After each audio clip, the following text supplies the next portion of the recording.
Well, welcome to today's interesting discussion on the Jupiter-Saturn conjunction. I've got here Charles Jameson, who is an astrologer from Melbourne in Australia. Charles is really active in the Melbourne and Australian astrology scene. He's presented at local and international conferences here in Australia. And today we're particularly interested in revisiting one of Charles's research into the Jupiter-Saturn cycle. So I'm really excited to have you here today, Charles. Welcome. Thank you, Shu. Great to be here. Thank you. Excellent. Now, the topic of the Jupiter-Saturn conjunctions of a big interest to me right now. And I know a lot of people were talking about it 2 years ago when this cycle started. However, thinking about the astrology of the decade that we're currently in, from 2020 to 2030, there's a lot of big cyclic changes and shifts that we're going through this decade. And one of them is this great mutation that started back in 2020 when Jupiter and Saturn started their air mutation, which is what we're going to be talking about today. So we're currently year 2 of this big cycle. And we have a little bit of context as to what's going on in the world now, as opposed to 2 years ago when we had really no idea, but we knew we were finding ourselves in this new world. So we're going to be reviewing a little bit about where we're at with this Saturn-Jupiter cycle. So before we get into the nitty-gritty of your research, Charles, I just wanted to ask you, what is it about the Jupiter-Saturn cycle that represents like that? What is it that does it indicate to us when we're looking at this cycle? Because it has been looked at for thousands of years. So why do people look at this for? I looked at it particularly back in the 17th century and beyond because they saw it as like an indication of a tidal flow, like, from low tide to high tide, from a bit like a new moon to a full moon. They saw it as on one level, 20-year cycle that things would sort of lift up during the Jupiter phase, which was about growth, expansion, optimism, and things expanding. And then they would see it sort of switch the other way, and hopefully in a complementary way, in a Saturnian way, where things were suddenly, oh, well, we can't afford that, or we need to be more realistic. And so I think if people wanted to look at the next years ahead, they could sort of see the general flow of the tidal events and what might happen, and when's a good time for things to likely to grow and expand, and when might they sort of become more Saturnian and in a sort of more restrictive phase. So they've sort of correlated this with the Jupiter-Saturn conjunction being like a new moon, and when Jupiter would slowly move around to oppose Saturn would be like the full moon. That's when everything's kind of at their peak point. And then it would cycle back through a Saturnian phase until it was new moon again. So they saw it as kind of a long-term lunar phase that had sort of themes along expansion on one level and then contraction, a bit like the tide going up and then going down. So those kind of themes were something that fascinated them, particularly someone like 17th century astrologer William Lilly, who wrote a big book about this at the time. Yeah. Yeah, and if we cast our minds back to those days, not everyone did have personal charts. Not everyone had the privilege of a timed birth.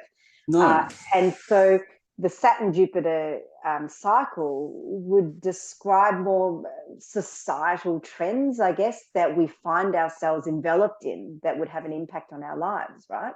Yes, and they looked at potential warfare and diseases and, why things are the way they are in terms of what's happening to society or what could be happening to society.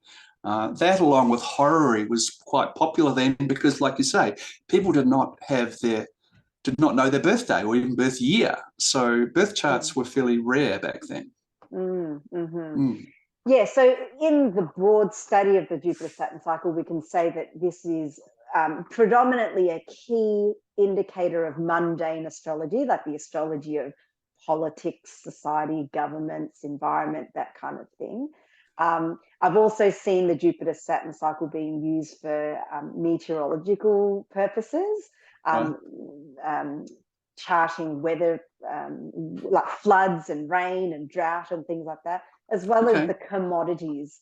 I think the works of W.D. Garn was, I think it was based around the Saturn-Jupiter cycle. Don't quote me on that. I don't know, but I know people who are big fans of W.D. Gann, and he's someone I'd like to sort of look into a bit more closely. But absolutely, I mean, it wouldn't surprise me if he was definitely keen and involved on Jupiter-Saturn cycles and many other facets of astrology to look at prices of shares going up and down and choosing the time to buy them appropriately. Yeah. Yeah. So you mentioned about the ebb and flow of the, the Saturn Jupiter cycle, but can you tell us a little bit about the, starting to get a little bit more granularity as to its nature, like say moving through the elements? Can you explain a little bit about how that works with the cycle? Yeah. All right. So there's two levels. There's sort of this 20-year cycle of a Jupiter-Saturn conjunction, which is kind of like the sort of more the mini cycle. But then there's the much bigger cycle of when the Jupiter-Saturn conjunction, whether it's an earth sign, air sign, water sign, etc. And that what astrologers found very unusual and interesting, and was every 20 years, a Jupiter-Saturn conjunction will be in a sign of the same element. So it was in earth signs for several hundred years. And then it was going into air signs as it did in 1980. And so they thought, well, that obviously sets some sort of historical theme. So the earth sign one, it had a common element and a common historical sort of theme. In our case, with the oil industry and the industrialization was, in my view, one of the key elements that was a life changer at that period, and also a massive lift in finances and populations in 1827 or around about then. So astrologers looked at it on two levels. One on the sort of the big macro level of these larger cycles when the conjunction suddenly changed from, they called it a great mutation. So when it was been in earth signs for many, many years, then suddenly the conjunction was in an air sign or the next sign. They thought that was a significant turnaround historically in the way we're moving into a new chapter historically, a new theme. So from earth, you might move more from practical ground matters to more about ideas, more about thinking, communication, sort of air sign kind of themes, generally speaking.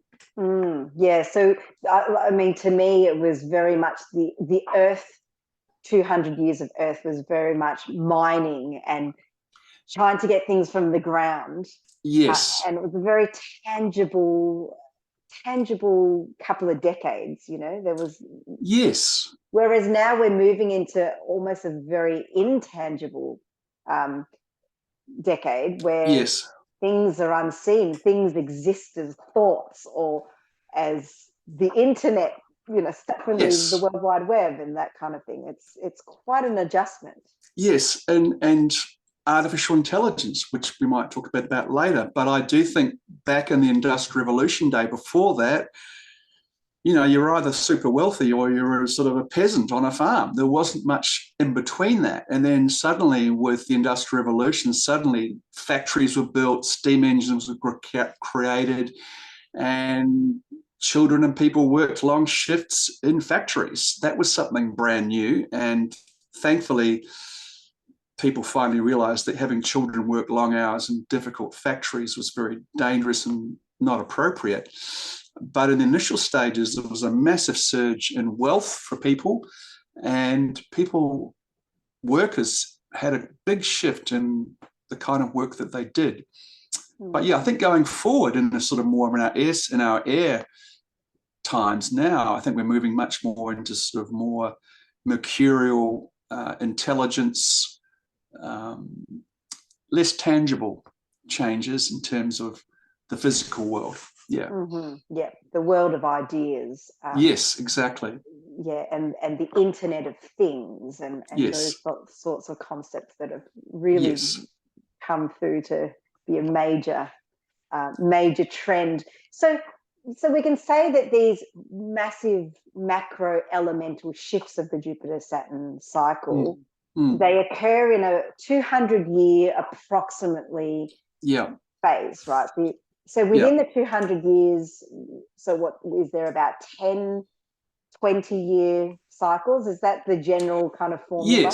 Yes. So I've just written some notes. I've just got the dates here. So the Earth conjunctions were from 1802 to 1961, and then air sign conjunctions were 1980 to 2140. Although we've had an Earth sign with one between, and water goes from 2159 to 2318. So yeah, those are the kind of the general themes for these things. Yeah. And so this is part of, one of these big shifts that we've had this decade, where we will only see this once in our lifetime. So we were born of the generation of people that was going to be living through an elemental change. Yes. And I know you've got some examples of these 20-year cycles and what sort of happens. And do we want to sort of head into, like, how this cycle works and what we can see in these 20 years? I think the classic example, and it may be a bit old-fashioned for some of your viewers, but I think the classic example was the 60s and the 70s. To cut it into a short story, I think in the early 60s, President John F. Kennedy was a very Jupiterian person who came on board around about the time of the Jupiter-Saturn conjunction of that time. This is when an Earth sign one. Had a lot of enthusiasm, and he promised, we're going to land on the moon within 10 years. And everyone laughed their heads off, because back then they had not much going on that regard, but Russia was certainly well ahead. I think a general theme from the 60s, of which Kennedy kind of encapsulated it, was of course we can do it. And so a very Jupiterian statement. He said, let's land, we're going to land on the moon, we're going to beat the Russians there. And so absolutely. But his enthusiasm and his approach to the people, they really enjoyed it. And it was a really good Jupiter-Saturn time for that kind of theme to be out there. So after some kind of boring times in the 50s, the early 60s suddenly seemed like, yeah, of course we can do it, as we moved into the Jupiter phase. So along with that enthusiasm, other people said, well, of course we can do it. So Boeing decided to build the biggest jet plane in the world. And the makers of the Concorde said, let's build a plane that flies faster than the speed of sound. Of course we can do it. So there was a lot of hope and enthusiasm generally, not only in that, but also in popular music and hippies. And so it built up and up and up. And so it all sort of culminated in 1969, which is when the Jupiter-Saturn conjunction, so opposition, came on board later in that year. So in that year, 1969, the Boeing 747 flew its first flight, the Concorde flew its first flight. We landed on the moon, or the Americans landed on the moon. So everyone was like, yeah, we made it. And who would have thought in 1962 or 61 that this was ever going to be possible, given the short period of years ahead of them? But it happened. And the amount of money that was spent on the moon was way more than Kennedy ever anticipated. But so excess was part of that phase. And a lot of people were really happy at Woodstock. The hippies were all happy, and it was all kind of lovey-dovey, and we've made it. Unfortunately, that year didn't end very well. And so that's when then entered the Saturn phase. Yes. And so Charles Manson's murders and a few other things later in that year, and the fuel crisis that came in the 70s, suddenly things turned around. And so we went from a sort of more Jupiterian phase into what I would call a Saturnian 10 years, where they suddenly realized, hang on a minute, we've spent an awful lot of money, and And is it really valuable? So, for instance, the Concorde, they were planning to build, I think, 200 of those jets. They only actually ever built 20 because they suddenly realized, A, it chews up a lot of fuel and we can't take many passengers. And it's not very practical. And practicality is Saturnian theme. And obviously the moon landings, because of some difficulties with some of the space trips, they cancelled a lot of those late ones as well. In the early 70s, we had a fuel crisis. The price of fuel went sky high. So that increased restrictions on driving, and it made people realize and be aware of the practicality, which is the Saturnian theme of, well, okay, that was a great idea, but what's really practical?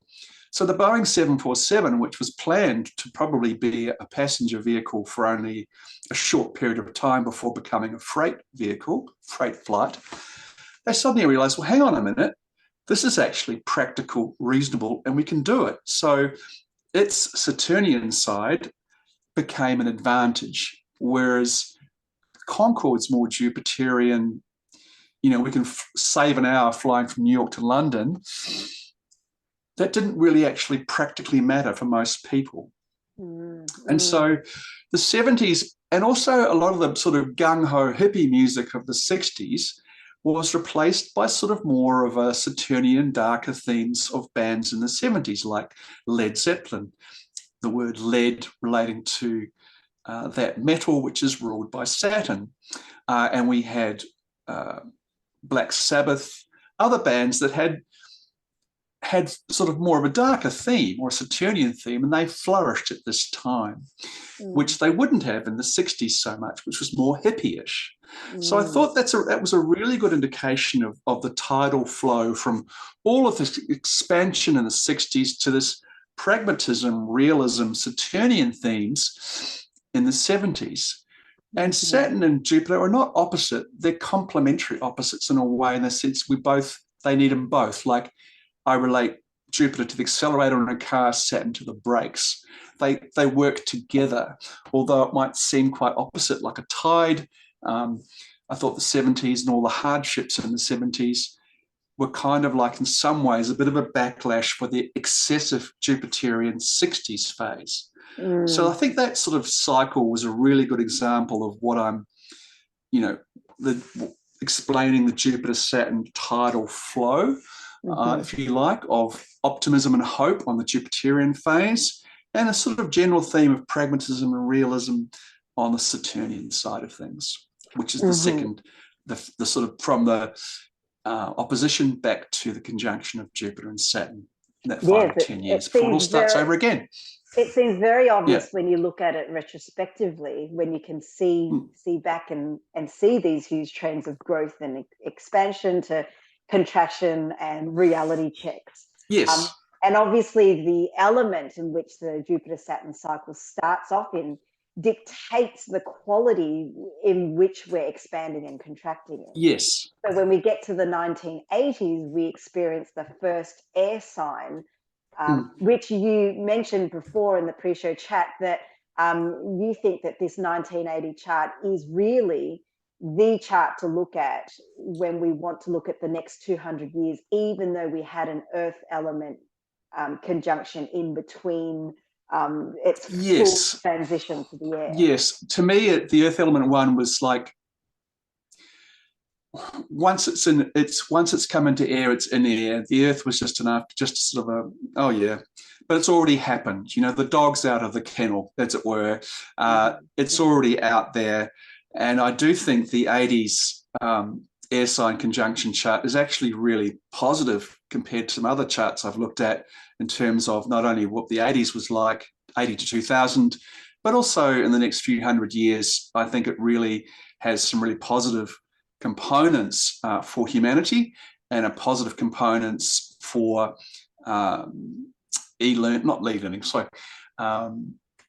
technology and artificial intelligence.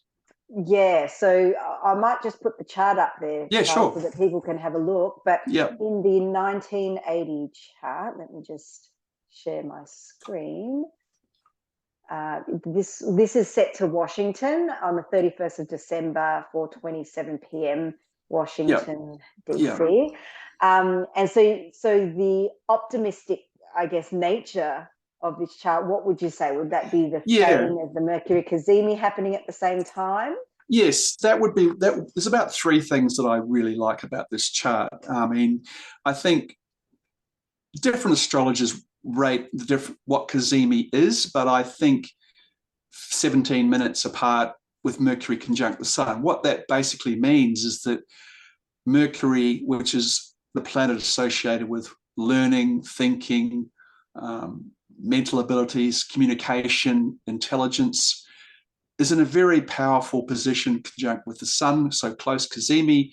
It means it's actually really in a very favorable and strong position there.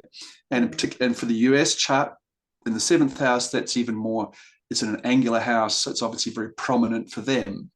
But I also think the other two things that I really liked about this chart was the moon, there at 8 of Scorpio, that's sextile to that Mercury-Sun conjunction. So that's a positive aspect. And so it means that the population, which is generally considered to be related to the moon, is going to have much benefit from this Mercury-Sun conjunction. So artificial intelligence over the course of the next few hundred years will be a huge benefit to society. Surely it won't all be good for some, like it might be used badly, but I think there's a general positive theme here that it will get rid of a lot of, make things a lot simpler in life and a lot better in life that we don't even know about yet. But I think that's a good theme. And also the other thing that I noticed about this was Jupiter Saturn conjunction at 9 Libra is in a square aspect to this. So there's a strong connection between this Jupiter Saturn conjunction and this mercurial power, the strong focus on the mercurial themes of this phase. And I think what strikes me about this chart too is that entrance into the air element, but particularly like the sign of Libra, which is so much connected to the way we relate to others. Yes. And you know, personally, I'm old enough to have lived through this conjunction. Even though I would have liked to have lived through the 60s, that would have been a very fun time, I think. But I think, to me, what this encapsulates is that this is the generation of people that really normalized a changing form of relationships. Like, it was the moving away from that post-war nuclear family kind of relationship to a relationship of maybe greater equality, of maybe more independence of the individuals within relationships, maybe the no children thing, like more and more, or less children to no children families started to emerge more with this generation. The gay movement, you know, being more liberal, yes, outspoken with the gay marriage. I think it was this generation of people that really maximized its, you know, the gay marriage movement to me. Yeah, and I think the word that popped into my mind just then was the word equality. And I think that is a really good theme for Libra as well. You know, equal rights has been a core theme since that period, you know, and will be going forth. Yeah. Yep. Yeah. So, so yeah, this is the chart, you know, to be looking at, I guess, for our next 200 years, which is a much nicer chart than the 2020 chart. Do we want to have a look at that quickly? Yeah, sure. Yeah. Yeah. Okay. All right. So I've got the 2020 chart here. Can you see that? Yes, I can see that. And yeah, I think this is just covering, you know, although we are, you know, we're sort of, the 1980 chart covers the wider picture. This is more sort of specific, but I think this is a bit of a concern because there's, you know, the Russian-Ukraine war. And I think this chart was very interesting in terms of Trump's attempt to pull down the White House for his followers, put it that way. Like I was looking at recently, the Mars here at 23 of Aries on the pretty much on the day that the White House, there was the invasion there in Washington. That was pretty much right on the ascendant of this chart. Yeah. So it was a very prominent thing, but the Mars-Pluto square is really indicating this is going to be a period of potential aggression or assertion, which can be used positively, but also there's a potential for it to be a negative element of this phase. Sure, yeah. That Mars-Pluto square really speaks to the fight over control and power. Yes. And that the possible dangers of this possible decade that might emerge from that, with these two quite malefic heavyweights kind of battling it out with each other. Yes, and we're also there's a lot of people are concerned about North Korea, about China and Taiwan, possible conflict or war there, and there is also at the present moment possible. A lot of people are concerned about will Putin use nuclear weapons. Hopefully he won't, but things are not going well for him in terms of the war with Ukraine. So that's a worry. And I think this chart certainly includes some of these elements in there. Yeah. And so now that we're 2 years into this cycle, so this cycle started in December 2020, we're now heading into December 2022, we have a little bit of context now, because we didn't know back in 2020 that there was going to be this Russia-Ukraine war emerge. I think the headlines around that time was very much around COVID restrictions, but almost the lifting of restrictions at that time, only to be met, well, in Australia anyway, we had the lifting of restrictions around the Christmas time, but only to be met with a massive debacle. And we see the closeness of that Jupiter-Saturn conjunction here to a square with Uranus, which kind of indicates that, it's going to be keeping us on our toes for this decade. We can't really rest this tense, nervous energy of the Aquarian nature anyway, with an approaching square to Uranus, makes this decade seem very unsettling and tumultuous. Yes, I think there's going to be a lot of, well, I don't really like the word turmoil, but a lot of change and a lot of things to be resolved. And the next US election will be a pivotal moment on that regard. There's going to be quite a lot of work to sort out regarding that, and obviously Ukraine war potential and so on. Yeah, there's a lot going on. There's a lot going on. And this chart is quite active, quite strong, and Mars being, well, for the US anyway, Mars being in a prominent position there, then adversity, and, there's quite strong political oppositions in the United States, and that may lead to a very difficult next federal election, Yeah.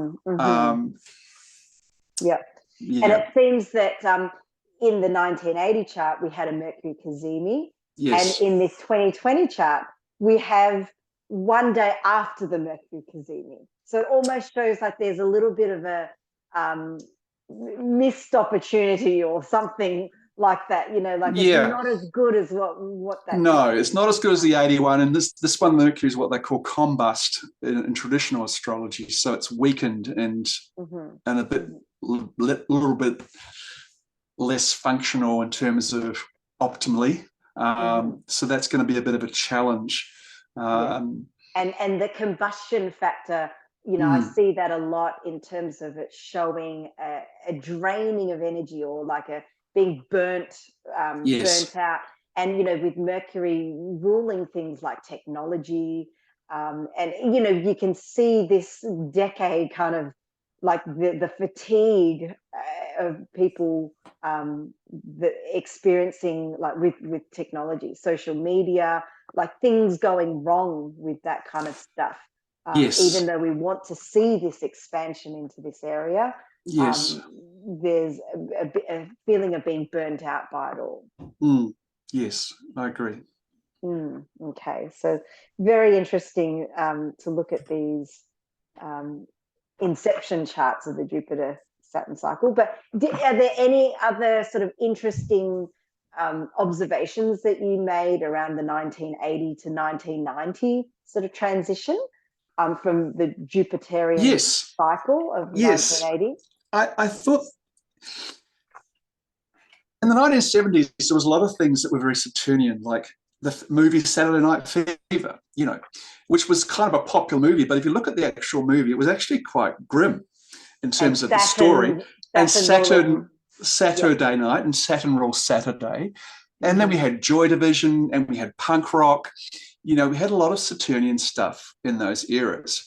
Mm-hmm. And on the one hand, it was a little bit rough, but it actually opened the door for a lot of other things. So in the 80s, we suddenly had new romantics. We had Duran Duran, and we had a lot of bands who thought, I've had enough of all this dark stuff, let's be optimistic. And so there were bands that were sort of born in the 70s, like The Cure and others, who took some of the benefits of that period, but also went out more in a more somewhat relatively positive way.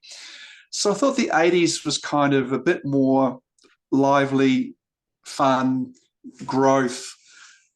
Let's do something a bit more engaging and lively rather than the gloomy side. Yeah, and being in the sign of Libra as well, being ruled by Venus, the planet of things like adornments and beauty and things like that. We started to see more fashion, like the big 80s fashion emerge, like the big hair, the big shoulder pads, the big Jupiterian version of Venus, almost a gaudy version of Venus, Exactly.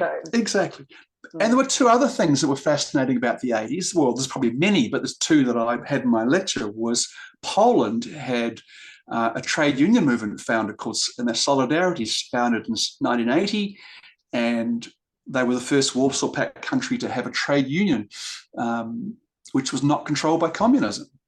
And so they boomed, and they had their first election in 1989, and the fall of the Berlin Wall was 1989. So would you see that as a Saturnian, like starting to hand over to Saturn, the Berlin Wall phenomena, or would you still class that as the Jupiterian half?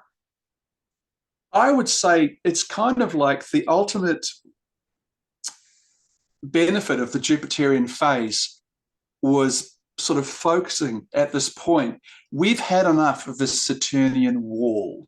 We have the power, the enthusiasm, the determination, Jupiter, to break that down at this pivotal now or never point, which is when we're heading towards that conjunction. It's the culmination of this era, really. So they just, no one ever would have thought, even a year before, this would ever happen, because the Berlin Wall had been there for so many years.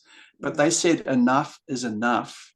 And through various circumstances, it was knocked down by, I've got here June 1990 is when it was demolished.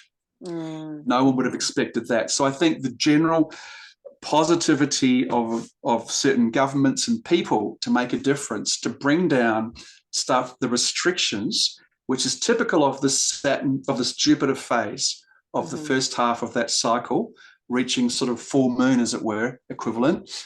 This was definitely a really interesting one. And it might be different to the first flight of the 747 and the Concorde, but ultimately it's the end result of a lot of wishes in a different way. So it was a pivotal time at that period. So, yeah. And then the 90s, I've just got notes on that from my lecture. 90s, we went down the Saturnian grunge music stuff, so all that sort of new romantic and other 80s music was considered meh. And so, we had Nirvana and Pearl Jam, and they were just more Saturnian in their approach, Mm-hmm. and that's Yeah. okay. That's just, they just thrived in a certain phase of human preferences. Mm-hmm. So a bit like the Led Zeppelin did and Black Sabbath back in those other days, Mm-hmm. these people were thriving at this time, which is more of a Yeah. Saturnian phase. Yeah, so we had like more things like the waif models that came in the 90s that were really thin, almost emancipated models, Yeah. wearing, ripped up clothes and things like, very Yes. Saturnian Saturnian. style. Yeah. Yeah. And Um, and yeah. and And things like electronic music yeah. had its rise, coming back to like the most minimal kind of, I guess, form. Like, Saturn is a minimalist to me, Yes. and coming really scaling all the superfluous back to just beats, like just like almost very like almost some people wouldn't class it as music back then. So Yes. Yes. Saturnian is kind of less is more, whereas Jupiter is like more is more. Like we've got to overdo this, or that sort of thing. And yeah, in the early 90s, I got, the end of the Cold War was officially announced in 1991, and official dissolution of the Soviet Union, 1991. So it was obviously a turning point in that regard, and politically, and the Berlin Wall was a really good sort of metaphor for what was going on at that time, a sort of a breakdown of certain structures that were no longer applicable to the people anyway. Yeah. And I do find that 89 to 91 generation is such a fascinating generation of people.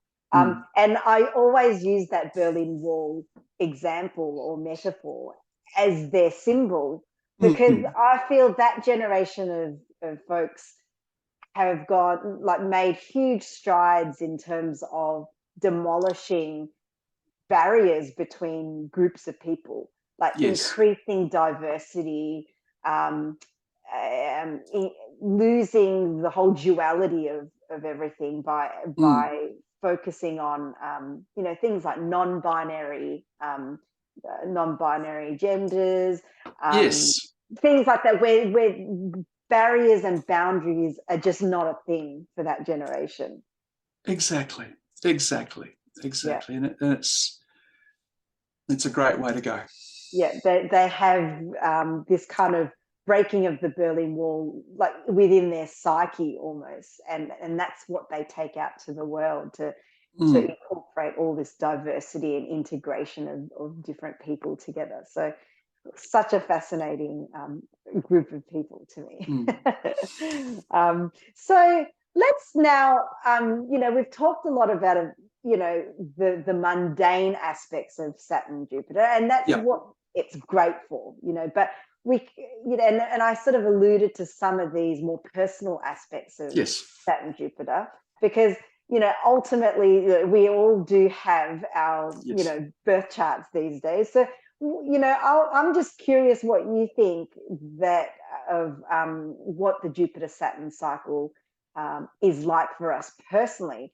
For example, does it make a difference whether you're born in a Jupiter hemisphere versus a Saturn hemisphere? Like, have you put any thoughts towards that? I've got a few thoughts, but I'm not entirely sure. But I do think that certainly if you're born into a phase, like if you were a young child in the 80s, and it would be quite different than if you were a young child in the 70s. There'd be a lot more hope and optimism floating around in the community and people. There'd be a lot more people would be little bit more cheerful, generally speaking, and you'd probably if you watch the news or yes, there'd be ups and downs and all sorts of things, but general things, people will be much more optimistic than they would have been in the 70s. So I think that's a certain factor that will influence people as they're growing up. But that's probably about all I can say about that I can say with confidence. But as we know, we've each got Jupiter and Saturn in our chart, and Saturn's in a very prominent position in my chart, conjunct them at heaven. And were you in a Saturn or Jupiter hemisphere when you were born? I was in the Saturn the tail end Right. of a Saturn before the Yeah, Jupiter. But right. I grew up in a Jupiter phase. Yeah, yeah. But yeah, but I think learning about Jupiter Saturn in sort of the mundane world helps me understand Jupiter and Saturn in my own chart. Particularly Saturn, Hmm. because it's such a prominent planet. Yeah, and I think But we yeah, it can really kind of, helps me understand the thing. well, I think we can Mm, take a leaf out of your research, like if we're applying it to, like, mm, how can we make the most of what we're going through right now with the yes. current Jupiter Saturn Mm, cycle? So would you mm, say, like, really in this decade that we're going through, we're going mm. through some big changes.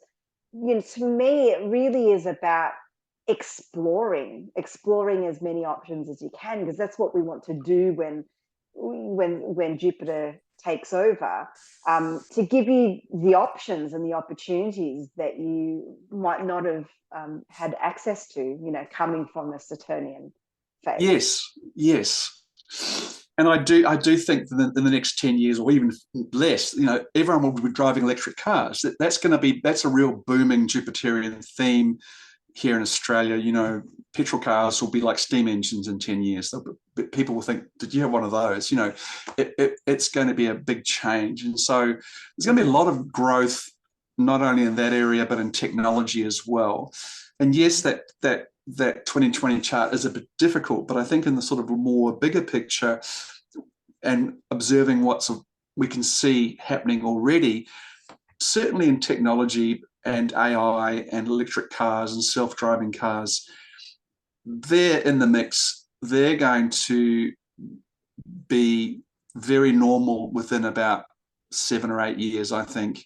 So Mhm. that might be a growth area, and if you want to invest in those companies or shares, that would probably be something that would have a good chance of success.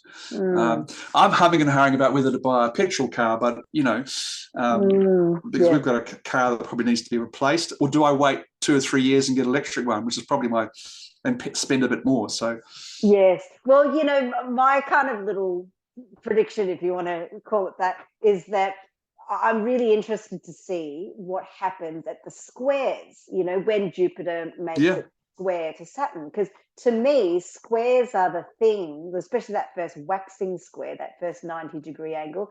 It's the thing that really tangibilizes the cycle. It's the first right, okay, signs of success, or the okay, first sign of things creating form or having form. mm, And so that will be coming into play in 2024, mid 2024 to sort of mid 2025. mm, Perhaps, the Jupiterian expansion and exploration of ideas and things like that may be more tangible in between 2024 and 2025. And we know there will be some other big shifts happening around that time. Saturn will be well and truly in Pisces by that stage. um, Pluto will be in a new sign, and we'll have Uranus also shifting signs as yes, well. So yes, some big massive shifts. And you know I sort of I guess I have a little kind of prediction to say that by that mid sort of 2020 sort of decade, we're going to be seeing, for things like electric cars, really be the thing, like more charging stations, and maybe home yes. charging stations and things like that.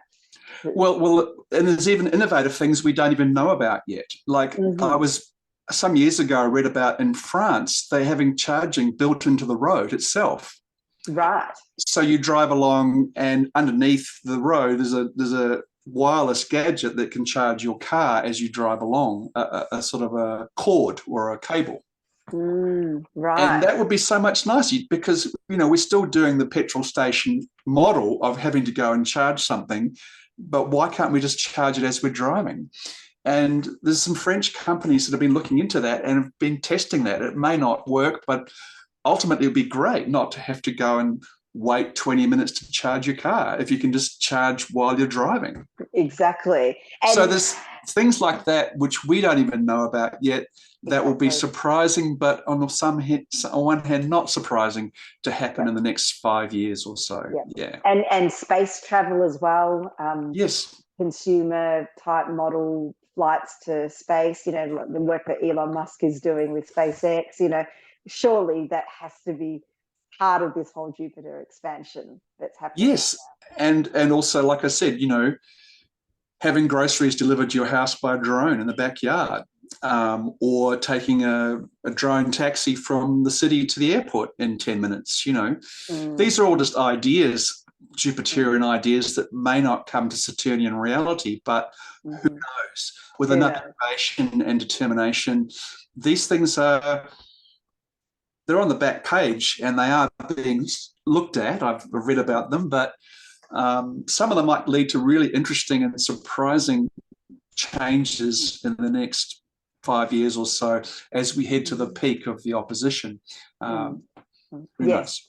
Yeah, and ultimately, you know, being currently in the sign of Aquarius, where this cycle started, I think all that we're doing regarding technology and advancements in that area is really serving a very human purpose. That's that social humanitarian aspect. Yes. You know, and I just think of things like apps and all these things that are being created. There's an app for everything, or there's a website tool for anything. But it's all to help mobilize humans interacting with each other. Like this morning, I bought some raffle tickets from my childcare, you know, my son's childcare. And it was an app for that, you know, like some person has created some kind of easy vehicle to collect raffle ticket money, which used to be just, you know, your tickets that you pay $2 for, you know. So there's this, you know, I think that's a real hopeful quality to think about, that you know, why are we doing all this technology, that ultimately it comes back to how we interact with each other. And I think that's a really nice thing that we can look forward to this year, this decade. Yes, I agree. Yeah. That's a very good Aquarian take on it all, which is good. Yeah. And the idea that, you know, just to have a go at things like on a Jupiterian cycle, it's really important to just put yourself out there and have a go, and know that things are not necessarily going to be permanent, but, you know, having more ideas means that when we get to the Saturn part, there's more to choose from. There's more to let go of, but also more options to keep and perfect. Yes, and when we're in a Jupiter phase, there's that saying that just popped into my head: nothing ventured, nothing gained. You know, there's one positive about hope and optimism, is let's give it a go. Of course we can do it, you know? That's right. And like you're saying, some may not work, but at least you present all these different possibilities, and some of them will be amazing innovations that we never expected, and could help society and make a difference in our lives in a positive way. So so you can tell I'm born into a Jupiter phase. Yes, I can. Definitely.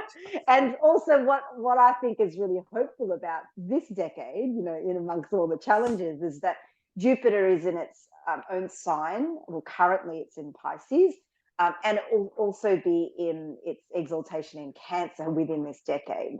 So I think that's a plus for the gains that Jupiter could possibly bring us. I haven't done a study into all of the other decades of the Jupiter phases, but I'm sure there will be instances where Jupiter has a phase, but it's in its sign of detriment, or you know, it's not in its own domicile or exaltation, which I think would be an interesting study to see, you know, the quality of those decades versus ones when those planets have more power. So that's something I think to look forward to for this decade. Yes, great.